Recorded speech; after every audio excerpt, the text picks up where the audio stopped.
La perspective d'une guerre meurtrière incite les diplomates à reprendre l'initiative. Le secrétaire général du Quai d'Orsay, François Cher, s'est rendu à Téhéran pour rappeler la position de la France, qui reste sur la même ligne. Elle veut la paix, mais à condition que les Irakiens se retirent du Koweït. Position rappelée par le nouveau ministre de la Défense aujourd'hui, Pierre Joxe. Albert Ipamonti.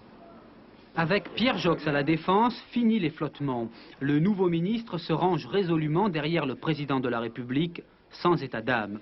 Pierre Joxe l'a répété, le chef de l'État est le chef des armées et c'est lui qui prend les décisions.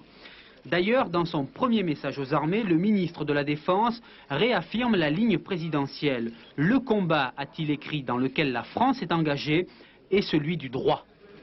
Ce que le président de la République française a tenté de dresser face à la logique de guerre qui avait été déclenchée le 2 août, c'est une volonté de paix.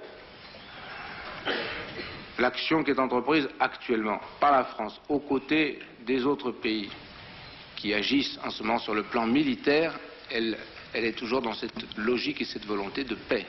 Mais naturellement, elle est dure, elle est cruelle, elle impose des sacrifices à des militaires, dont des militaires français, qui ont besoin du soutien et qui reçoivent heureusement d'ailleurs un soutien très large dans l'opinion française, parce que il est clair que